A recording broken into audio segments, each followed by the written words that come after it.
Hi, guys. Welcome to another episode of the Bold and Different podcast. Today, I have a very handsome gentleman with me. Is the president at Kippa. But I don't do the intros for you, so I'll let you have the room to introduce yourself and what you do. Yeah. No, I mean it's one of the first times I'm getting handsome as an intro.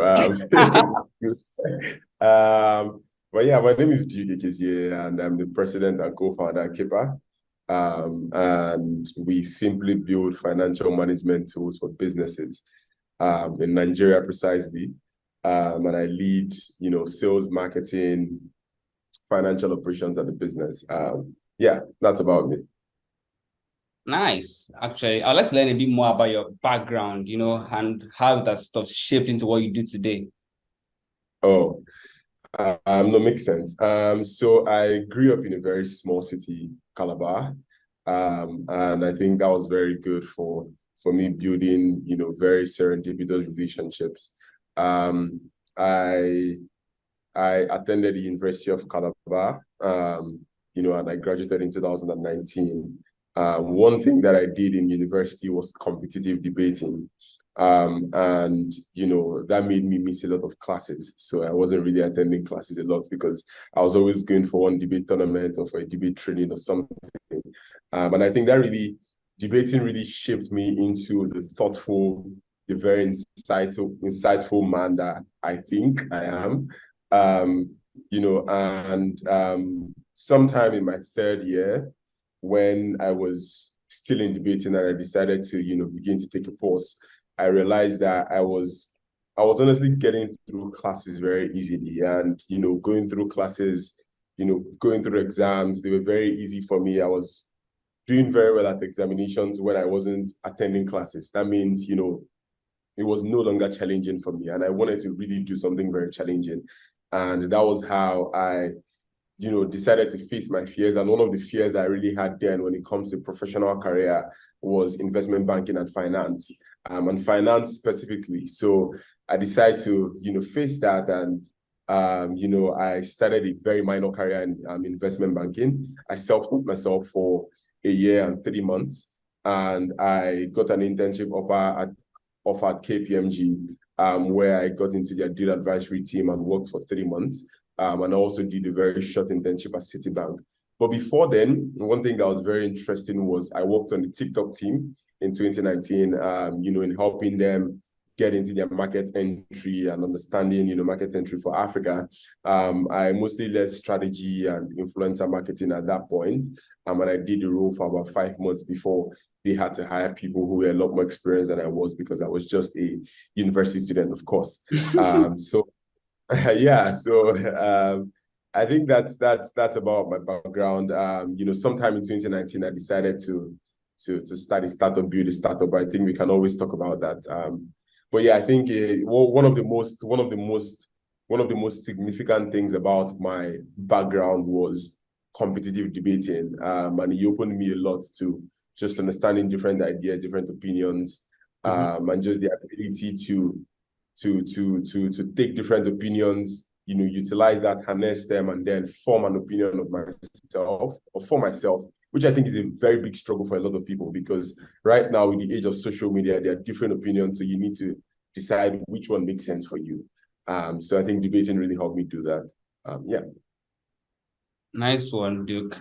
And just to touch point on, I would say your age. I don't know, are you comfortable speaking about your age? You told me you're Of 22, course. yeah? Yes, I am. And you finished school 2019. That's a very, very serious something, right? Yeah. So that I means finished you school got, at 19. sorry? You finished at I said I 19. finished school at 19. Yes. Wow, that's really commendable. And then you sort of got experience. How do you get experience to, work on brands like TikTok and, KPMG and Citibank? Or was it innate or Yeah, something? so I don't think it was innate, to be honest. There's a mix of innate, right? But there's also a very huge experience that I got with just learning about, for example, for KPMG and for Citi, it was mostly learning about investment banking and just the ability to want to grow very quickly. For TikTok, it was they were looking for the brightest students and the brightest people on the continent that could help them with, just their market strategy entry. And I was just one of those people that they felt were, they found very, very incredible for that. So I would say there's a mix of in it, but then a very huge chunk of that is also learning and just willing to grow in every role I find myself in.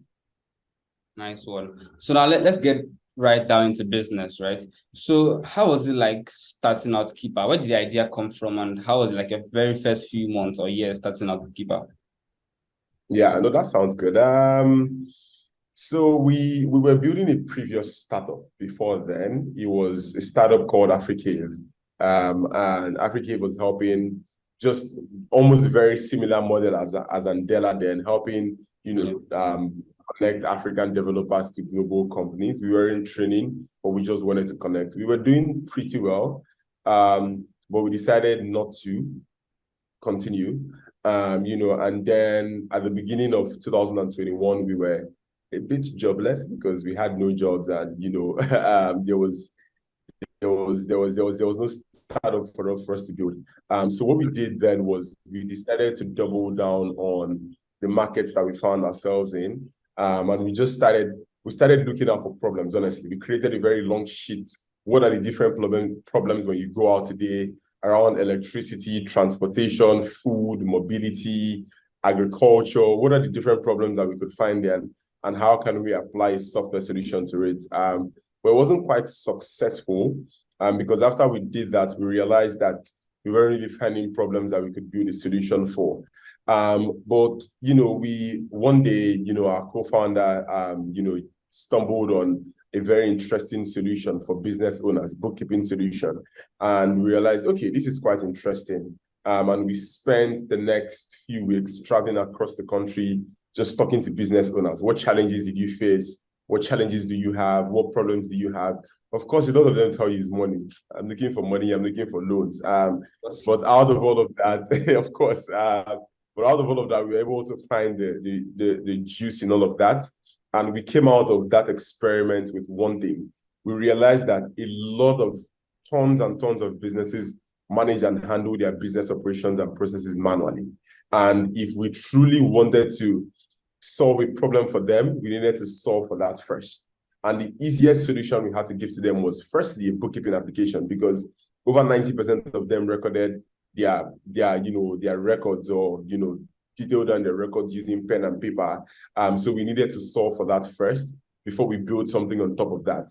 And we solved for that. We built a bookkeeping solution. We gave it to them. We now started getting tons of requests, right? I want to send out an invoice to my customer. I want you guys to also add this to the app. We were very close to our customers at that point, right? We had a WhatsApp group where we invited all of the early 500 customers or 600 or so, were in that WhatsApp group, and we grew with them till, we could no longer serve that WhatsApp group again. And we had to, start serving them via SMS and email and, phone calls.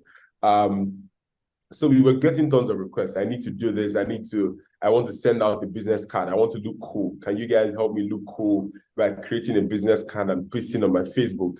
Or they tell you, I have my inventory running out. I want to take good record of that, and I want you guys to help me do that.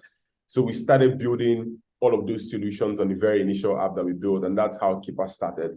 The Kippa everyone knows today. So yeah, that's the origin story.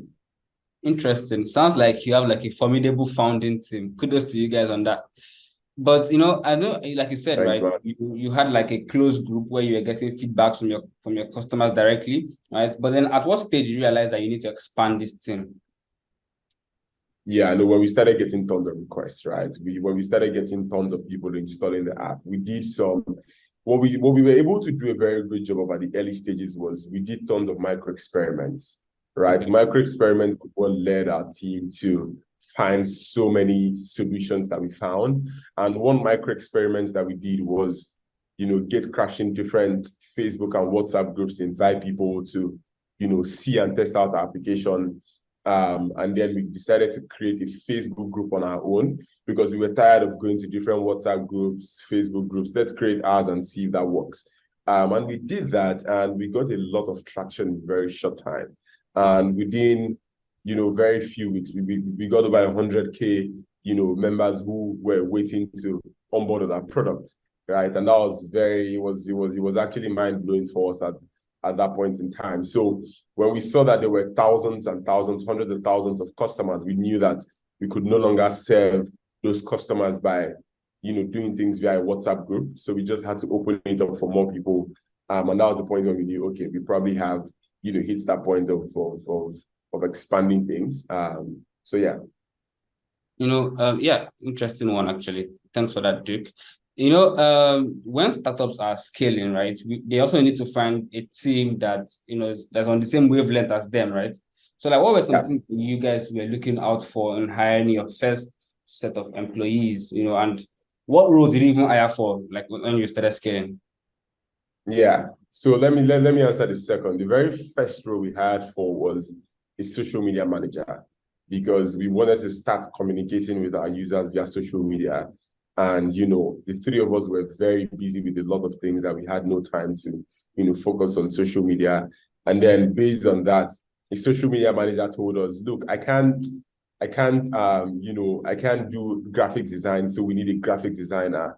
And that was the next role that we had, a graphic designer. That was formally. But before then, of course, we had about 4 engineers that were working, part-time with our CTO, our co-founder, who, almost single-handedly built the application himself. So those were, they were working with him part-time, but the very first full-time hires that we made were a social media manager and a graphic designer. But the things that we looked out for, honestly, was, and I made this post on my Twitter yesterday, I don't think a lot of people want to do the dirty work. I think a lot of people want to do the sexy work. And it's like, a lot of people like using the word, we can versus I will do, right? And there's a very stark difference between we can or we can do and I will do. And I think consultants will tell you we can do, but then a startup founder will tell you we will do, right? And I think what we looked out for then was, people who could tell us, oh, I will do this, and people who were actually very, very willing to do the very dirty work, right? So we could find people who are that grit, who are that hunger, who are that passion, willing to, of course, you're a social media manager, but can you also, work on product, right? Because that's one of the very, very critical aspects of being an early stage employee, right? You need to do everything at once. So those are and I think we still embody those principles now, right? If you're in product, it means you can also think about a financial technology play and provide advice there and also be very good at it. If you're a fraud analyst, you can also be a product manager. So it's just those things that we look out for. You're going to be very good at what you do, but we also want you to be very good at what others do too. Yeah. So that makes sense actually. So it's like your very first set of your members are going to be people who are generalists, sort of, yes? Yeah, of course. Of course, they have to be. And then maybe it gets to a certain stage in your business where you have to start hiring specialists. Is that correct?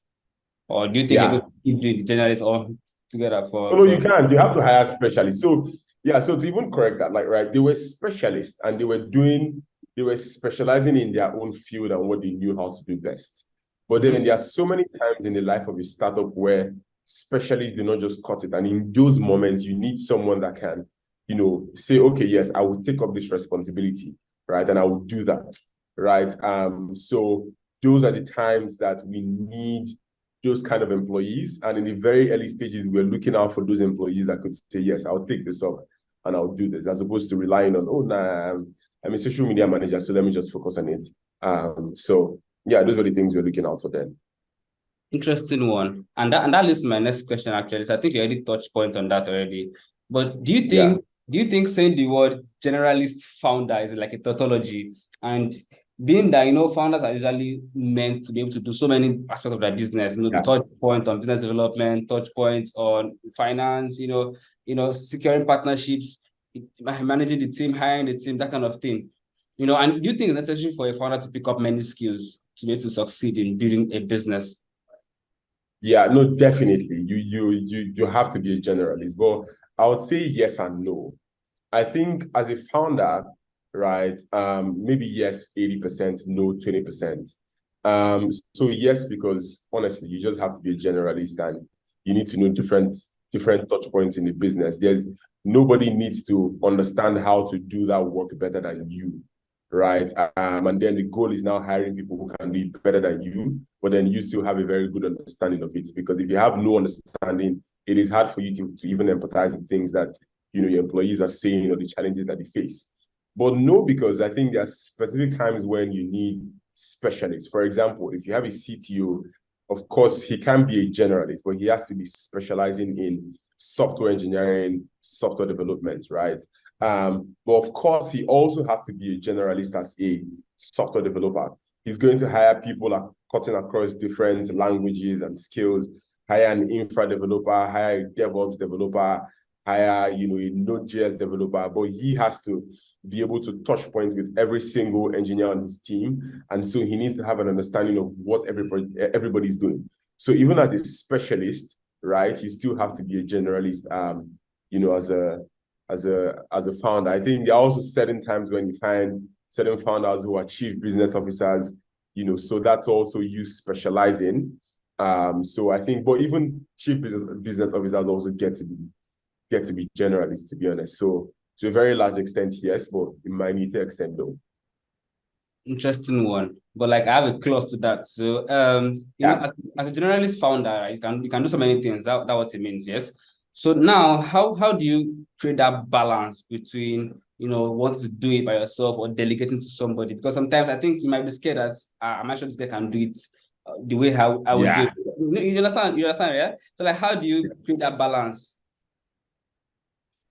That balance is a hard one. It was a hard one for one to create at first, but it's just one that you have to learn, right? The balance of, I think, when you start working with someone, that trust isn't as much as it would be if you continue working with them for, say, a 2-month period, or a 3-month period, or even more, right? And so in the initial stages, I think it's fine if you're feeling very skeptical about handing over work. You feel like nobody can do it better than you. But I think over time, just continue to delegate, but then have a very good chunk of work that you're doing yourself. Because I think some founders get to delegate to a fault, right? I think, of course, delegate, but then do work, right? I think just balancing the both of them is a very good mix. But I think over time, when you work with a particular person, you have a very good understanding of what work do I delegate to them, given their strengths and their weaknesses, and also given the amount of load that you have on yourself. I think as a founder, the most critical point is now learning to say no to certain things and just learning to delegate that to more and more people, because there's always going to be something happening. There's always going to be work to do. So you just have to delegate. So yeah. Interesting one. And I think that most people underestimate the power of processes in a business. Just like how you guys did, right? Doing so many micro experimentations, traveling and there, So imagine you guys are documenting every step of the way you are doing, right? To be able to you'll be more open now to hiring somebody to, take a part of the work. There's like a process, like a checklist on all of that, yes. So like starting out, did you guys have like processes like SOPs in place, or you're just maybe telling how you guys handling it? Yeah, it was one of the challenges that we had, and I had to step in at that point, right? But we were facing a lot of, like lack of documentation was one of the big problems we had very, very early on, right? Because at the end of the day, the understanding of the product lies in the founder's head and in some, in the very early stages to the first product manager's head. So there's no need to. Why do I have to spend 3 or 4 or 5 hours that I can spend building it, writing it on a document, right? So when we started learning how to document, and I started putting in processes for documentation and even segmenting different parts of documentation. If you're writing a BRD, then it should be a BRD. If you're writing a PRD, it should be a PRD. But I think founders should feel okay and very, very fine if in the early phases you're not documenting. Like, it's fine, right? But you need to solve for that problem once it starts being a problem. And you can see it very clearly and very glaringly once you realize that documentation is not a problem. So in initial stages, we weren't documenting. It was all in the founder's head. But later on, we now knew that we had to pass on these documents to people who are going to build.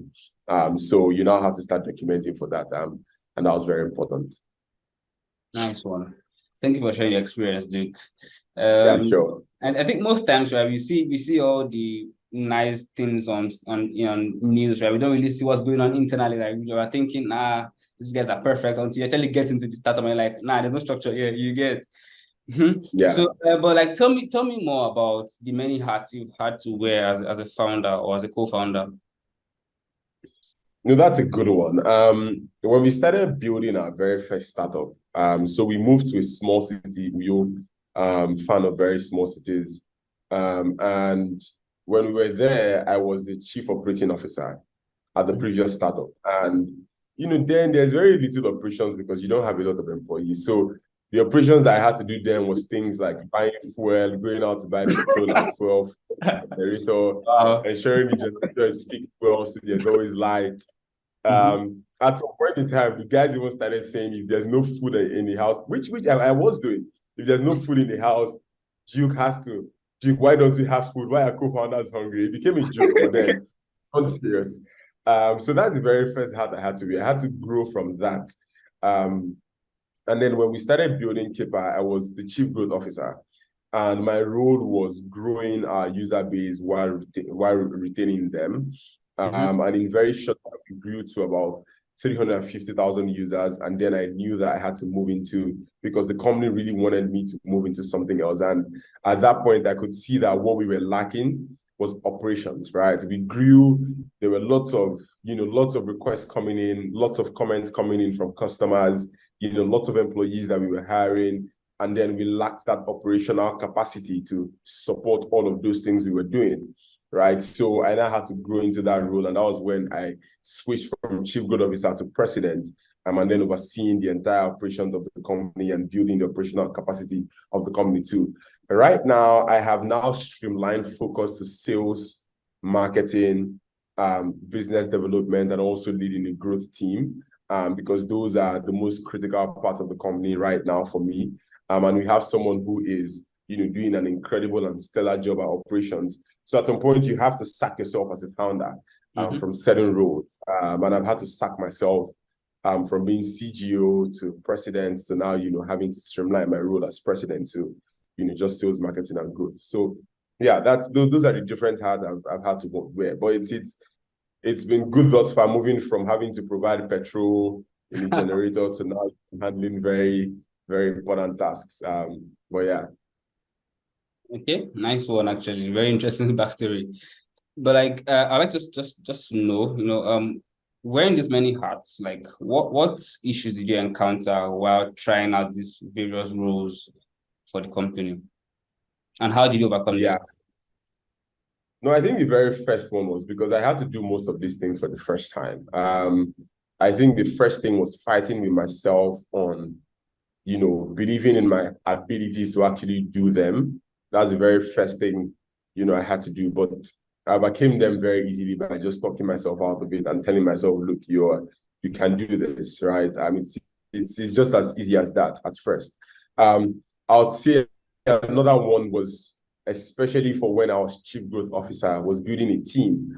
Building a team around marketing. That was a problem I faced because I realized I couldn't really find like the talent I wanted.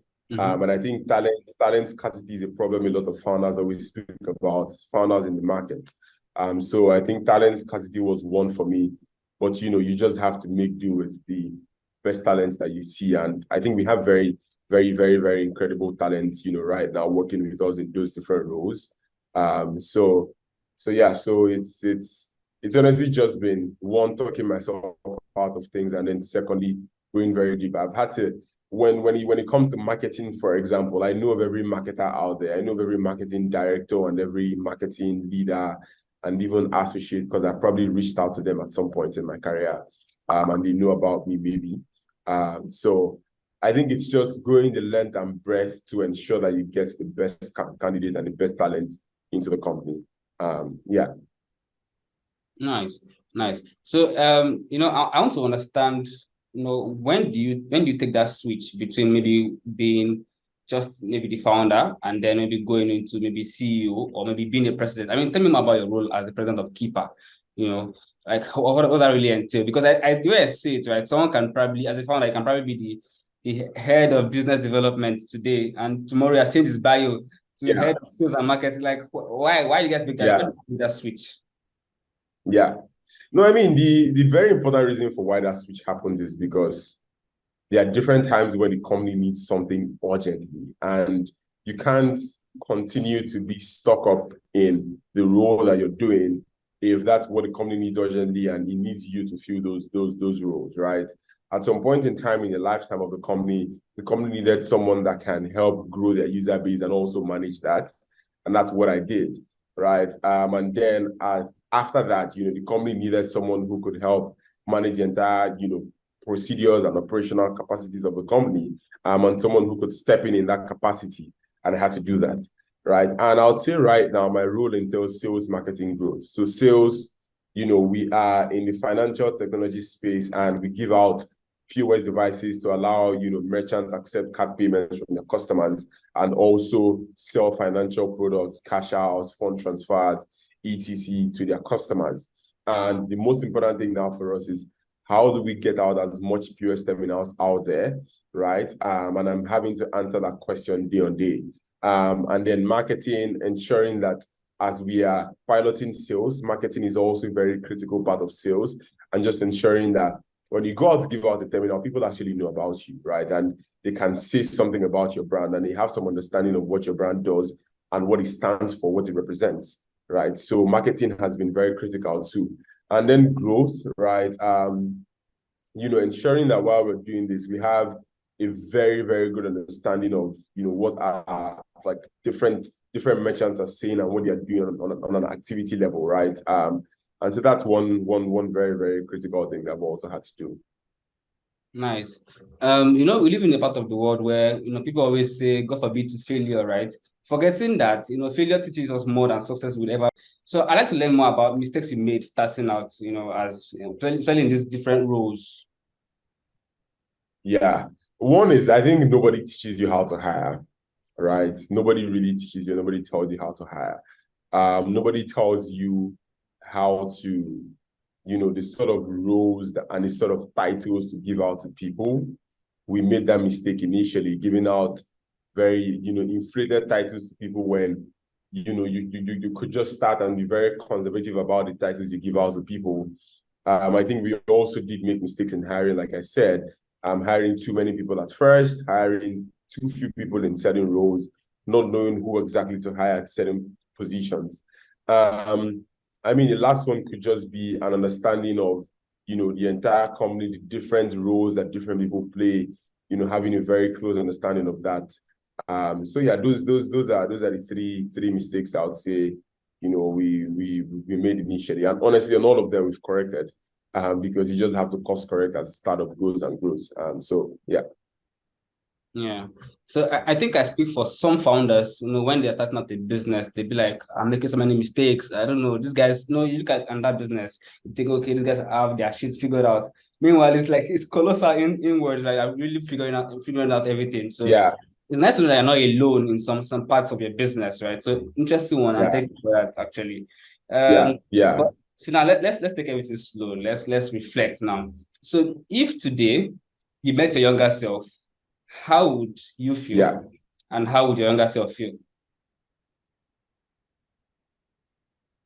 If I met my younger self, Yeah. How would you feel and how would you react? Well, I think the first reaction is, wow, okay, you're doing all of this, right? I think that's the very first thing. But how would I feel? I think my younger self will feel very fulfilled. I think there's an incredible joy and an incredible sense of fulfillment with deciding to build for your continent. And it's not just any continent, but Africa, right? With the tons of challenges that we all face and we know about, deciding to build for that and see some, relative success in it. So I think the very first reaction that my younger self would have is, okay, there's a lot of fulfillment in this and I would want to stick to it too. Yeah.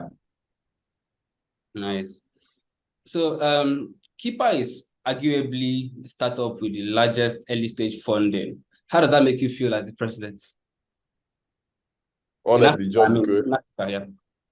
Yeah, on the outside it feels very great, but on the inside it's like what the fuck is happening? So on the inside, when you're getting like Michael Sabo says, right? When with entrepreneurship, when the good times are bad and the bad times are bad. So on the outside, it's like, oh, there are good times. These guys have raised this amount of money. Yeah. And it's like, we are still yet to do some things right, and we are still learning from it. So it's not as great as one would feel, but I also feel very blessed. I'm very thankful that we at least, can raise the amount of money that we've raised. So, no jokes about that. Nice one. So we're actually coming to the end of this podcast, but like I Yeah. know a lot of things actually, and I think almost everybody would have one thing to take away from this session. But like if there was one thing you want us to take cognizance of, what would that be? Can I say two? Yeah, no problem. So the first one would be always do the dirty work. The dirty work is where things lie, right? Always trust the process and go all in the process. I think the second one is just start, right?